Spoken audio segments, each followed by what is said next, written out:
다 같이 사도신경으로 신앙 고백하심으로 주일 오후 예배를 하나님께 드리겠습니다. 전능하사 천지를 만드신 하나님 아버지를 내가 믿사오며 그 외아들 우리 주 예수 그리스도를 믿사오니 이는 성령으로 잉태하사 동정녀 마리아에게 나시고 본디오 빌라도에게 고난을 받으사 십자가에 못 박혀 죽으시고 장사한 지 사흘 만에 죽은 자 가운데서 다시 살아나시며 하늘에 오르사 전능하신 하나님 우편에 앉아 계시다가 저리로서 산자와 죽은 자를 심판하러 오시리라. 성령을 믿사오며 거룩한 공예와 성도가 서로 교통하는 것과 죄를 사하여 주시는 것과 몸이 다시 사는 것과 영원히 사는 것을 믿사옵나이다. 아멘. 다 같이 찬송가 369장 죄짐 맡은 우리 구주 찬양하겠습니다.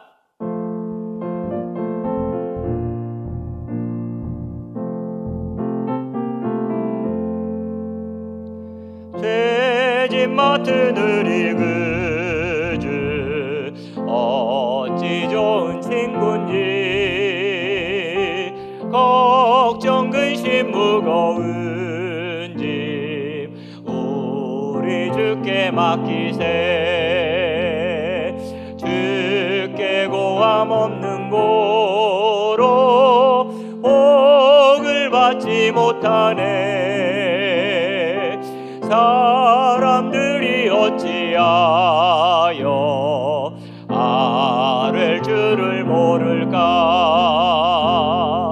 시험 걱정 모든 괴로움 없는 사람 누군가. 부질없이 낙심 말고 기도드려 아뢰세. 이런 진실하신 친구 찾아볼 수 있을까. 우리 약함하시오니 어찌 아니하릴까. 근심 걱정 무거운 짐 아니 진자 누군가. 피난처는 우리 예수 주께 기도드리세. 세상 친구 멸시하고 너를 조롱하여도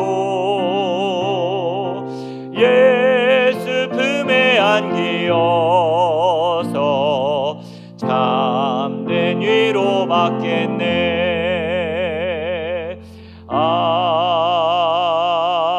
아멘. 찬송가 한 장 더 하시겠습니다. 410장 내 맘에 한 노래 있어 같이 찬양하겠습니다.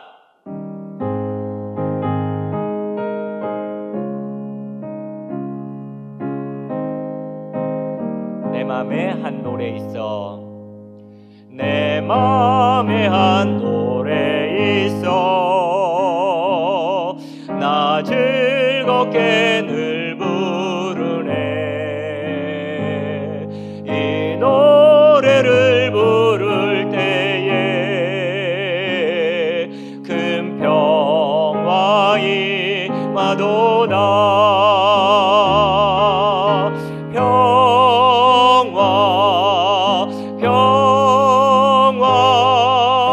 하나님 주신 선물 그 놀라운 주의 평화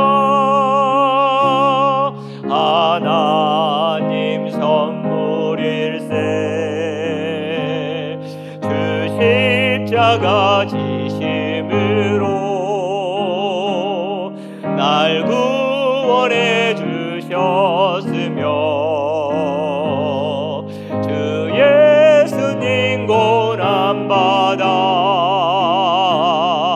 나 평화 누리도다.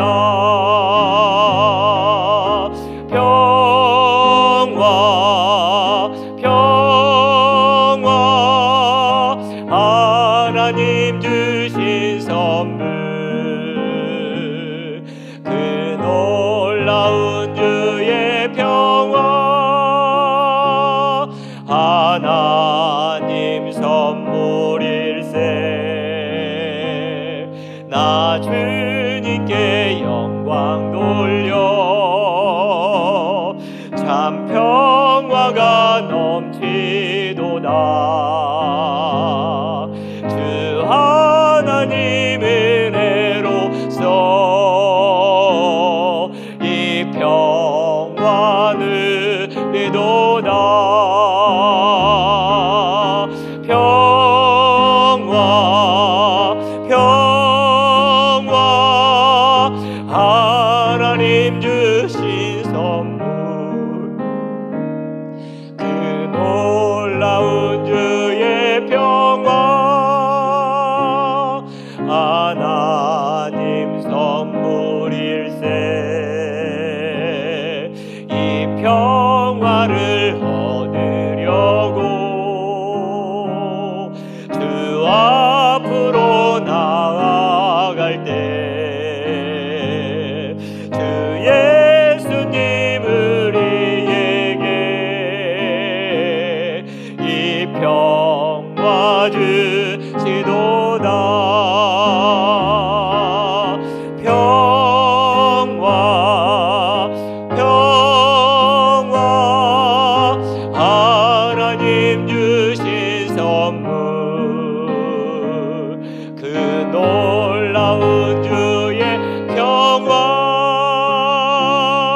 하나님 선물일세 평화 평화 평화 평화 하나님 주신 선물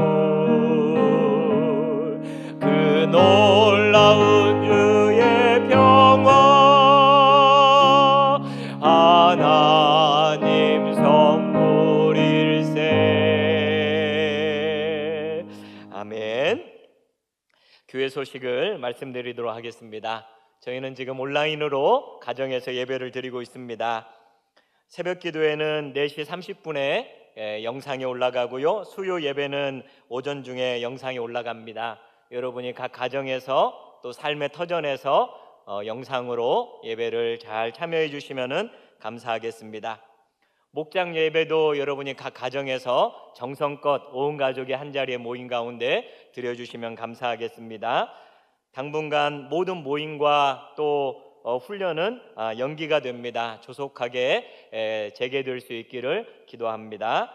여러분들이 속히 코로나19가 잘 종식될 수 있도록 또 방역에 수고하시는 그런 분들을 위해서 또 성도들의 건강과 안전을 위해서 계속해서 기도해 주시기를 바랍니다. 이제 말씀을 듣도록 하겠습니다. 이수민 목사님 나오셔서 귀한 말씀 전해 주실 때에 풍성한 은혜의 시간 되기를 바랍니다. 오늘 함께 볼 하나님의 말씀은 누가복음 7장 11절에서 17절까지의 말씀입니다. 제가 가진 성경으로 신약 100페이지에 있습니다. 누가복음 7장 11절에서 17절까지의 말씀입니다.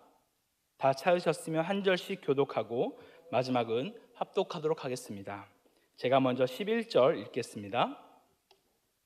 그 후에 예수께서 나인이라는 성으로 가실새 제자와 많은 무리가 동행하더니 성문에 가까이 이르실 때 사람들이 한 죽은 자를 메고 나오니 이는 한 어머니의 독자요 그의 어머니는 과부라. 그 성에 많은 사람도 그와 함께 나오거늘 주께서 과부를 보시고 불쌍히 여기사 울지 말라 하시고 가까이 가서 그 관에 손을 대시니 맨 자들이 서는지라. 예수께서 이르시되 청년아 내가 내게 말하노니 일어나라 하시매 죽었던 자가 일어나 앉고 말도 하거늘 예수께서 그를 어머니에게 주시니 모든 사람이 두려워하며 하나님께 영광을 돌려 이르되 큰 선지자가 우리 가운데 일어나셨다 하고 또 하나님께서 자기 백성을 돌보셨다 하더라. 예수께 대한 이 소문이 온 유대와 사방에 두루 퍼지니라. 아멘. 함께 기도하겠습니다. 사랑과 은혜가 풍성하신 하나님 아버지, 오늘도 거룩한 주일 오후 예배의 자리로 우리를 인도해 주신 주님께 감사드립니다. 비록 지금 코로나로 인해 함께 모여 예배를 드리고 있지는 않지만 수대 사람이 모인 곳에 함께 하시는 주님을 기억하며 오늘도 주의 말씀 앞으로 나아가오니 한량없는 은혜를 내려 주시옵소서. 코로나19로부터 우리 성도님들을 지켜주시고 결코 이 시간이 우리의 신앙이 정체되는 시간이 아니라 오히려 나를 돌아보고 십자가 복음 앞으로 나아가는 시간이 되도록 인도하여 주시옵소서. 지금도 우리 가운데 함께 계시며 우리를 지키시고 인도하시는 우리 주 예수 그리스도의 이름으로 기도드립니다. 아멘. 할렐루야. 오늘도 거룩한 주일 오후 각자의 처소에서 예배 자리로 나온 우리 모든 성도님들을 주님의 이름으로 환영하고 축복합니다. 아직은 상황이 여의치 않아 같이 모일 수 있는 그런 여건이 되지 않지만 결코 우리의 예배는 멈춘 것이 아님을 기억하시기 바랍니다. 우리가 잠시 예배의 장소를 가정으로 바꾼 것이지 멈추었거나 폐쇄한 것이 아니라는 것입니다. 마치 초대교회에서 가정에서 모여 예배를 드렸던 것이 교회의 시작이었던 것처럼 지금 이 순간도 각자의 가정이 교회가 되고 은혜의 현장이 되기를 주의 이름으로 간절히 축원합니다. 지금도 여전히 코로나로 인해 많은 사람들이 고통을 받고 있는 것처럼 이 땅을 살아가는 우리는 누구나 이런저런 모양으로 고통을 겪으며 살아갑니다. 우리 삶은 어쩌면 상당 부분 고통을 받으며 그렇게 살아가는 인생을 우리는 살아가고 있습니다. 지금 이 순간에도 우리 중 누군가는 고통을 받고 있을지도 모르며 혹은 또 그런 고통을 지나가는 시간들을 보냈을지도 모르겠습니다. 그런데 몇 해 전 한 업체가 마음의 온도라는 흥미로운 제목으로 설문조사를 진행했던 적이 있었습니다. 세대별로 200명씩 총 1000명이라는 그 인원을 대상으로 조사한 결과에 의하면 사람들의 평균 마음의 온도가 영하 14도라는 그런 결과가 나왔습니다. 완전 한겨울 온도인 것이죠. 그중 취업이 불확실하다고 얘기하는 대학생 4학년의 마음의 온도가 무려 영하 24.2도로 가장 낮게 나왔다라고 합니다. 얼마나 상황이 참담하다고 여겨지면 그렇게 낮은 온도가 나오게 되었을까요? 오히려 대학 입시생이 영하 16.6도인데 비해 너무나 낮은 그런 온도인 것 같습니다. 그렇다면 여기서 직장인의 마음의 온도는 그래도 조금 올라갔을까 하는 그런 결과를 확인했더니 영하 13.8도로 별로 큰 차이는 없었습니다. 심지어 50대 직장인인 기성세대조차도 영하 13.5도로 그 또한 차이가 별로 없는 것을 우리는 볼 수 있습니다. 취업이 되어도 되지 않더라도 모두 영하라니 참 너무나 힘든 삶을 우리는 살아가고 있는 것 같습니다. 정말 안타까운 것은요, 앞으로 자신의 삶의 마음의 온도가 올라갈 것이라고 보는 사람은 고작 30%도 안 된다는 사실입니다. 이런 여러 상황과 환경이 우리에게 고통과 슬픔으로 다가오지만 그중 인간이 느끼는 가장 큰 슬픔은 아무래도 죽음에 대한 것이라고 말하고 있습니다.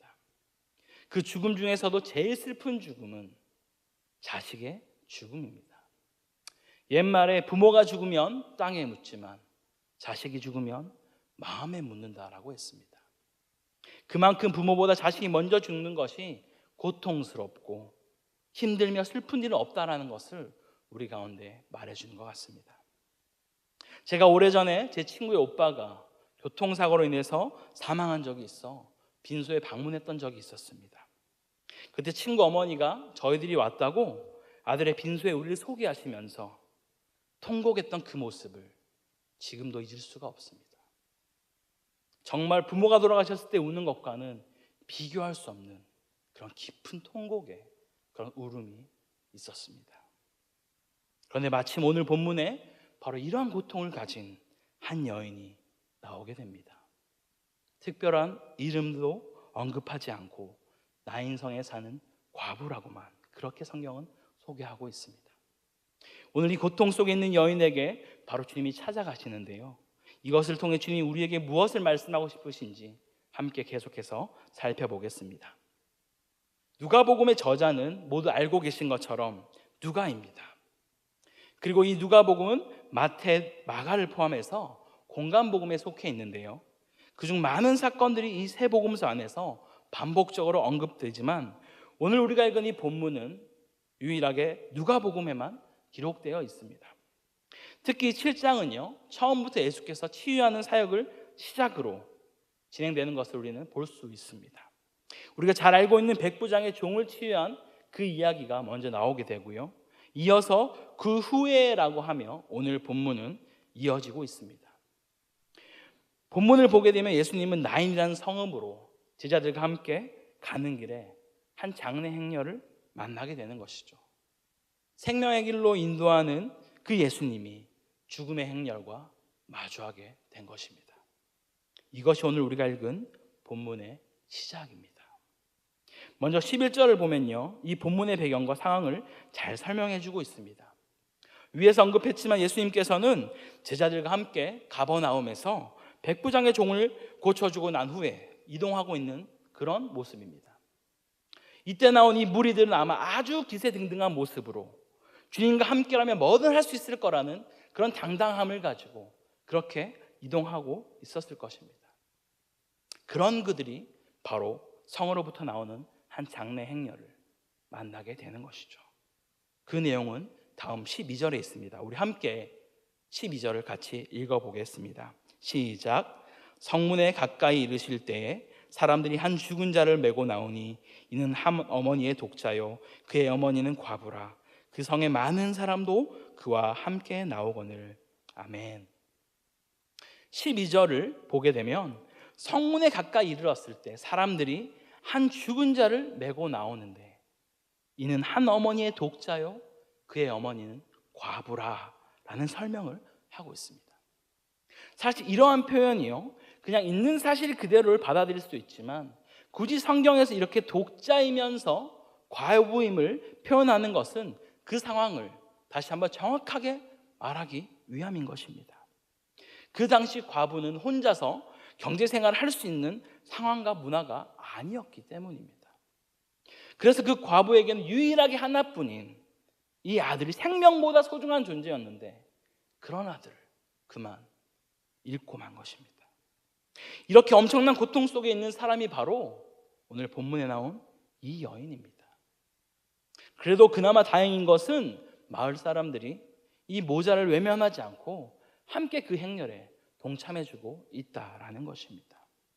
이어서 오늘 본문의 핵심 중에 하나가 바로 다음 절에 나오는데요, 우리 함께 13절을 같이 한번 읽어보겠습니다. 13절입니다.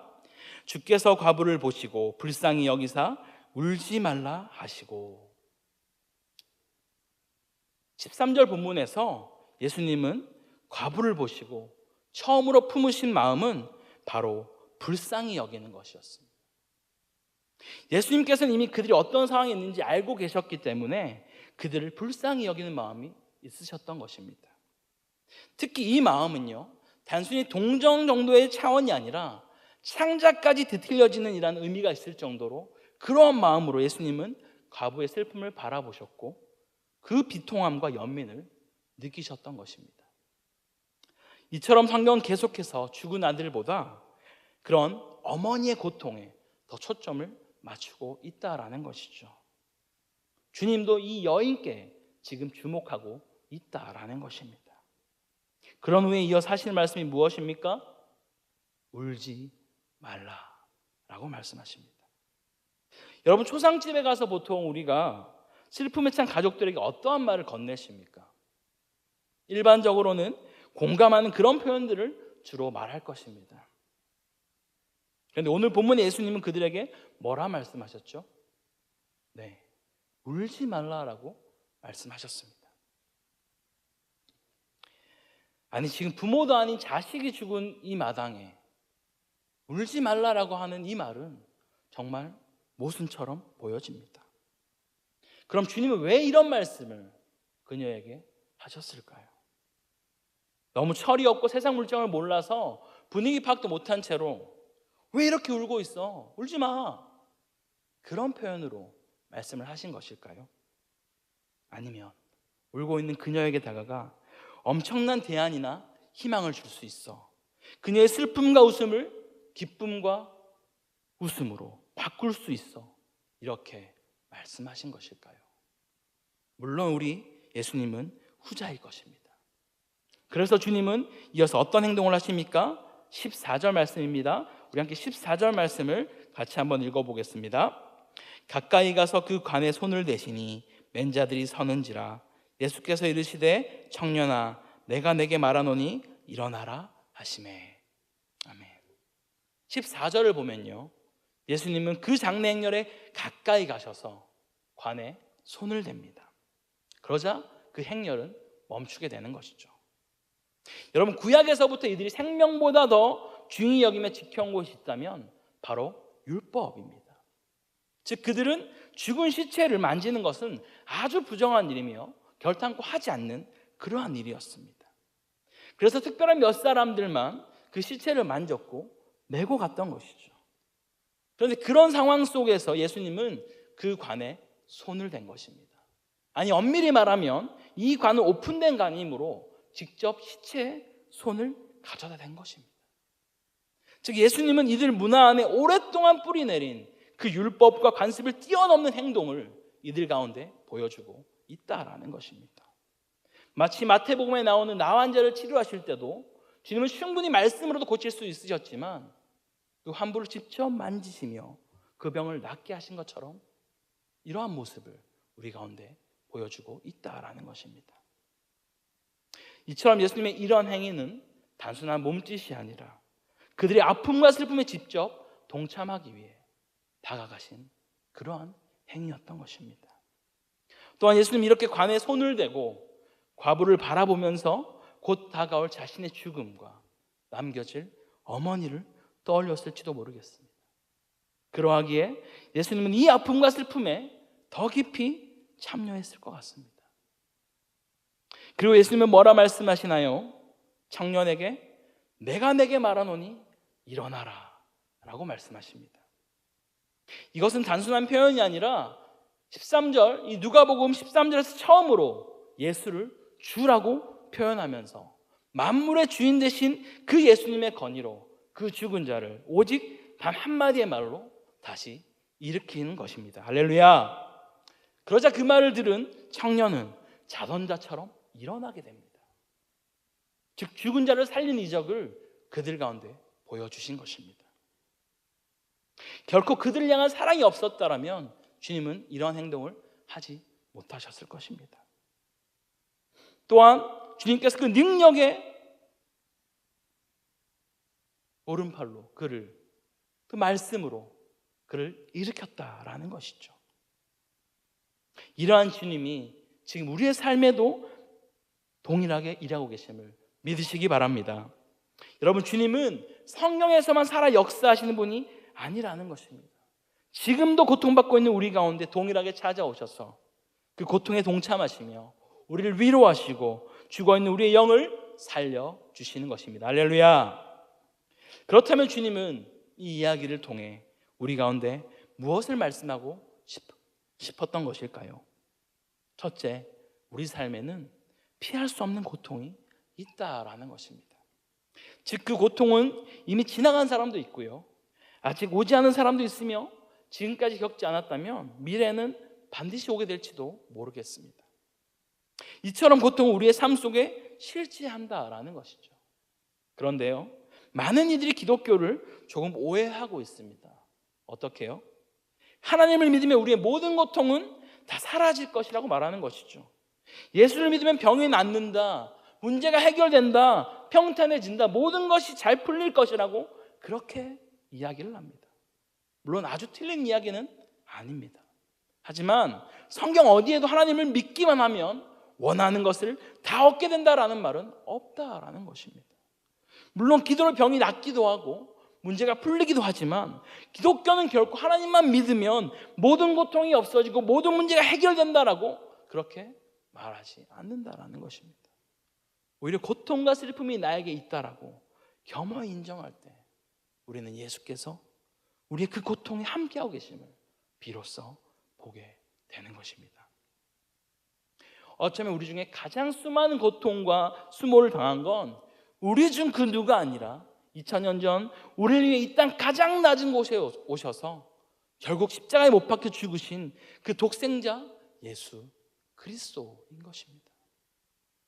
태어날 때부터 죽으실 때까지 고통스럽게 살다 돌아가신 그분, 그래서 주님이 우리의 고통을 아신다라고 말할 때는요, 그냥 신이라서 모든 것을 다 아는 것이 아니라 어릴 때부터 모든 것을 경험하여서 안다라는 것입니다. 그분은 고문도 배신도 이 모든 것을 경험하고 처참하게 죽으셨기에 이런 우리 삶에 오셔서 내가 너를 이해한다라고 그렇게 말씀하는 것입니다. 여러분 중에 혹시 지금 고통 중에 계신 분이 있으십니까? 질병으로, 관계로, 재정으로, 그 어떤 어려움 가운데 있을지라도 우리 주님은 여러분 삶 속에 찾아가 말씀하실 것입니다. 수민아, 울지 마라. 내가 너의 슬픔과 고통이 무엇인지 너무나 잘 안다 라고 말입니다. 이러한 주님의 평강과 위로가 여러분의 가정과 모든 삶 가운데 있기를 간절히 소망합니다. 둘째로 예수님은 오늘 본문에서 울지 말라라고 하셨는데요, 이 메시지는 우리에게 세 가지 정도의 의미를 전달해 주고 있습니다. 첫째는요, 절망하지 마세요, 끝이 아닙니다 라고 말씀하고 있는 것입니다. 우리는 간혹 해결되지 않는 절망 때문에 무기력과 게으름과 자기 학대에 빠진 그런 경우들이 종종 있는데요, 그런 분들에게 주님은 오히려 이렇게 말씀하고 있다라는 것입니다. 절망과 고통이 끝이 아니라고, 오히려 그 절망의 순간에 나를 만나게 될 것이라고 주님은 말씀하고 있다라는 것입니다. 솔직히 우리 인생을 돌아봐도 절망과 고통 속에 있을 때와 그렇지 않을 때 언제도 우리가 주님을 찾게 될까요? 아마도 대부분 고통 속에 있을 때 더욱더 주님을 찾게 되는 것 같습니다. 내 힘으로 어떤 것도 할 수 없다고 여겨지는 바로 그때에 우리는 하나님을 찾게 된다라는 것이죠. 이처럼 때로는 우리에게 절망이 올 수 있지만 그것이 끝이 아니라 그 순간과 상황을 통해 살아계신 하나님을 경험하고 예수님이 누구이신지를 더 분명히 알아가는 그런 우리 모두가 되기를 주의 이름으로 간절히 축원합니다. 둘째로는요, 이 울지 말라라는 말에는 고통당하는 모든 사람이 부활의 소망을 가질 수 있다라는 것을 말씀하고 있습니다. 우리가 세상을 살다 보면 우리보다 훨씬 악하게 살아가는 예수 믿지 않는 자들이 있습니다. 그런데 소위 잘 산다고 말하는 그런 모습들을 우리는 보게 되는 것이죠. 분명히 그들은 악한 모습을 예수를 믿지 않는 채로 살아가지만 우리가 훨씬 더 잘 사는 것처럼 보여지는 것입니다. 그래서 우리는 내가 대체 예수 믿고 살아서 누린 것이 무엇인가? 저렇게 악하게 살아도 잘 되는데 내가 아무리 주님 말씀 따라 살면서 살아간들 도대체 나에게는 무엇이 주어지는가? 라고 생각할 수도 있습니다. 이 고민은요, 우리뿐만 아니라 시편 73편에서 아삽도 이런 동일한 고민을 하며 고백한 적이 있습니다. 그런데 여기서 그들이 한 가지 놓친 것은 지금 삶이 끝이라 생각하고 마음대로 원하는 대로 살아갔다라는 것입니다. 하지만 우리는 결코 죽음이 끝이 아님을 알고 있는 자들입니다. 비록 우리가 이 땅에서 조금 힘들 수 있어도 죽음 이후의 영생을 누리며 사는 하나님 나라에서는 우리가 지금까지 전혀 누릴 수 없었던 평강과 기쁨을 누리게 될 것입니다. 할렐루야. 이 사실은 예수님이 부활하신 2000년 전부터 지금까지 수많은 순교자들에 의해 증거되었고 오늘을 살아가는 예수 믿는 저와 여러분을 통해서 증거되고 있는 줄 믿습니다. 여러분, 부활의 소망을 가진 장례식장에 한번 가보십시오. 아무런 소망 없이 살았던 장례식장과는 확연히 다른 모습을 우리는 볼 수 있습니다. 왜냐하면 이 땅에서의 삶이 끝이 아님을 알고 있기 때문입니다. 여러분, 기독교는 마약을 주는 종교가 아닙니다. 오히려 고통을 있는 그대로 바라보고 그 속을 걸어가게 하는 것이죠. 그래서 예수님을 오늘 나인성 과부의 아들을 살리면서 이와는 격이 다른 자신의 부활하심을 예고하신 것입니다. 할렐루야. 여러분, 우리가 있어야 할 곳이 이곳이 아님을 알고 부활을 소망하며 살아갈 수 있기를 간절히 소망합니다. 셋째로, 울지 말라라는 말에 담겨있는 의미는요, 믿음과 소망으로 고통의 현장을 통과할 때 나도 그곳에 함께 있다라는 그런 의미가 담겨져 있습니다. 예수님께서는 단지 부활의 소망만 말씀한 것이 아니라는 것입니다. 고통 가운데 있는 우리와 함께 하시겠다라고 말씀하고 있는 것이죠. 물론 우리가 고통을 즐기거나 반기는 사람은 결코 아닐 것입니다. 하지만 고통을 통해 우리는 내가 누구이고 세상은 어떠한지, 사람들 어떻게 살아가는지 우리는 알아가게 되는 것이죠. 그러면서 그 고통을 주님께서 만지시고 치료해 가시고 우리를 회복시키시고 세워가는 것을 통해서 우리는 예수 그리스도를 더욱더 알아가는 것입니다. 마지막으로 제가 예전에 보았던 한 영상을 소개하고 마치고 싶습니다. 그 영상에는요, 에티오피아로 떠난 한 선교사님 부부의 이야기가 나오게 됩니다. 그분은 서울대 출신이었고 아주 잘 나가는 의사였지만 아내와 함께 하나님의 부르심을 받고 그 선교지로 떠나가게 됩니다. 가서는 그 누구보다 열심히 사역했고 헌신하였는데요, 어느 순간 갑자기 걷는 것이 불편해지기 시작했습니다. 곧장 한국으로 가서 확인을 했더니 그것은 다름 아닌 파킨슨 병이었습니다. 의사인데 몸이 점점 굳어져가는 그런 병에 걸리고 만 것입니다. 그런데 그가 하루는 사역을 하러 갔다가 집으로 돌아가는 길에 소나기를 만나게 됩니다. 그리고 잠시 그 비를 피하기 위해서 나무 밑에서 잠시 그 비를 피할 때 주님께서 그에게 이런 마음의 음성을 들려주셨습니다. 소나기를 만났다고 해서 꼭 집으로 갈 필요는 없어 라는 마음을 주시면서 내가 고통을 당하고 문제를 만났다고 해서 꼭 한국으로 돌아갈 필요는 없단다라는 그런 거룩한 부담감을 주신 것이죠. 그래서 그는 다시 한번 결단하면서 에티오피아에 남기로 결정을 하게 됩니다.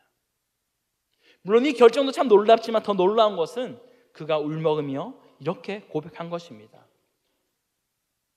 아무래도 다 가지고 능력 있는 사람보다 뭔가 부족한 사람이 하나님께서 하나님의 영광을 드러내기 위해 쓰시기 더 편한 그릇이 아닐까요? 지금 제가 그렇게 되어져 가는 것 같습니다 라고 말한 것입니다. 비록 그가 삶의 모든 만족과 필요를 뒤로하고 선교지까지 나아갔지만 찾아온 것은 놀라운 사역의 열매가 아니라 파킨슨이라는 그런 엄청난 병을 얻게 된 것입니다. 물론 그분은 이 병이 사라지거나 회복된 것이 아니었습니다. 하지만 그가 하나님이 함께 하신다는 사실을 인정하고 매 순간 하나님을 만나면서 고통을 바라보는 시각이 달라지기 시작한 것입니다. 이처럼 우리의 삶에도 어떤 모양으로든 내가 원하든 원치 않든 찾아오는 고통이 있다라는 것이죠. 아니 어쩌면 그로 인해 너무 힘들고 괴로운 상태에 있을지도 모르겠습니다. 그 어떤 소망도 사라져 아무것도 의지할 것이 없다고 느껴질 바로 그때 반드시 기억하십시오. 바로 그곳에 주님이 함께 하십니다. 우리 주님은 지금도 여러분의 가정에, 직장에, 학교에, 여러분의 모든 삶 현장 가운데 함께 하신다는 그 사실을 반드시 믿으시기 바랍니다. 사랑하는 남영교회 성도 여러분, 오늘 주님은 본문을 통해 우리 가운데 분명히 말씀하고 있습니다. 우리의 삶에 피할 수 없는 고통은 누구에나 있다라고 말이죠. 하지만 여기서 기억해야 할 것은 그 고통과 절망이 끝이 아니라는 것입니다. 그 가운데 우리는 살아계신 하나님을 만나고 하나님의 일하심을 경험하게 된다라는 것입니다. 또한 우리에게는 이 땅이 전부가 아니라 부활의 소망이 있음을 우리는 믿게 되는 것이죠. 그래서 그 소망을 가지고 우리가 겪는 고통과 슬픔의 현장 속에서 나 홀로 있는 것이 아니라 주님이 언제나 함께 하신다는 사실을 믿고 살아가는 우리 모든 성도님 되기를 주님으로 간절히 축원합니다. 이처럼 우리는 고통 가운데 그렇게 하나님을 만나며 위로받고 일하심을 기대하고 부활의 소망을 가지고 함께 할 주님을 기대하기 위해서 우리에게 반드시 점검해야 될 한 가지가 있습니다.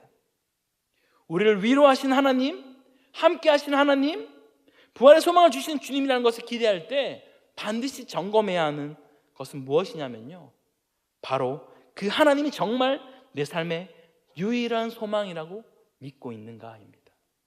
그분이 내 삶의 유일한 주인이신가, 정말 그분 아니고서는 살 수 없는가를 우리는 반드시 점검해야만 하는 것입니다. 만약 그것이 믿어지지 않는다면 어떻게 믿어지지 않는 그분이 우리 삶을 위로할 수 있고 일하실 수 있으며 부활의 소망을 주실 수 있겠습니까? 여러분, 우리가 정말 진리로 믿어야 하는 그 하나님과 우리 고통 가운데 있을 찾아오시는 그 하나님은 다른 분이 아닙니다. 정말 우리에게 필요한 것은 그 주님이 먼저 우리 삶의 유일한 소망이 되어야 합니다. 세상에 그 어떤 것이 아니라 우리 주님만이 우리 삶의 유일한 소망인 줄 믿습니다. 그럴 때 주님이 우리와 함께 하시고 일하시며 부활의 소망을 주실 것입니다. 기도하겠습니다. 부활이시며 생명 되신 우리 주 하나님, 오늘 이 시간 우리가 주의 말씀 앞에 나아갑니다. 고통 가운데 신음하며 괴로워하는 그 여인 가운데 찾아가셔서 그 고통과 슬픔을 기쁨으로 바꿔주신 주님, 이 시간 우리에게도 동일하게 찾아오셔서 우리의 삶을 만지시고 회복시켜 주시옵소서. 그래서 신음하고 있는 나에게 울지 말라고 말씀하시며 이 고통과 절망이 끝이 아님을 보게 하시고 부활의 소망 되신 주님을 바라보며 주님과 함께 속히 이 시간을 통과하게 하여 주시옵소서. 나아가 나에게 주님만이 이 땅의 유일한 소망 되시며 내 삶의 주인 되어 주셔서 날마다 우리의 삶을 주의 길로 인도하여 주시옵소서.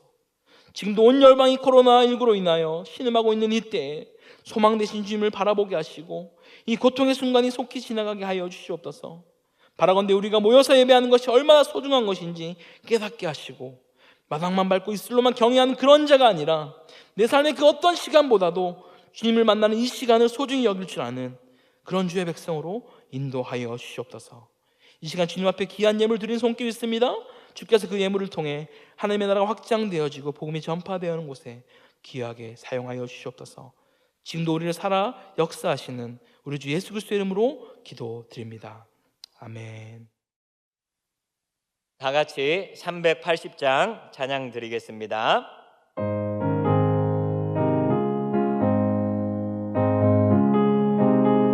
나의 생명 되신 주, 나의 생명 되신 주, 주님 앞에 나갑니다.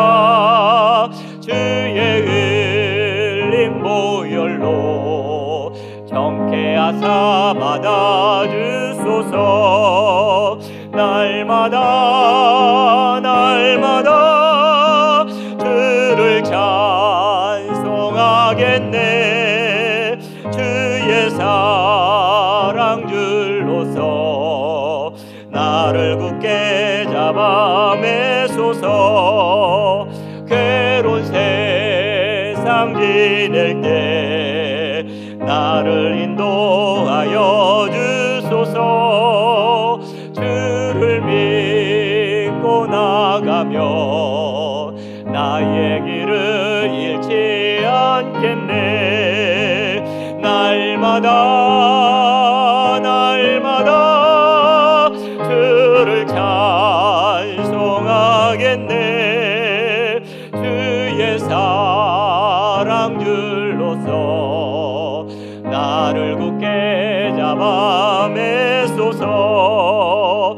세상 살아갈 때에 주를 더욱 사랑합니다.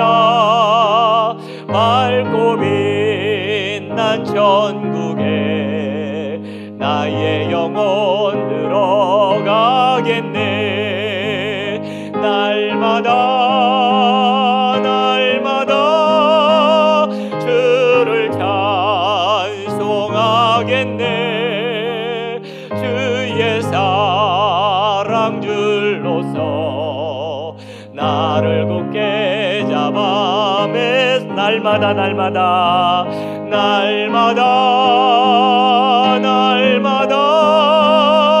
주를 찬송하겠네. 주의 사랑 줄로서 나를 굳게 잡아 매소서.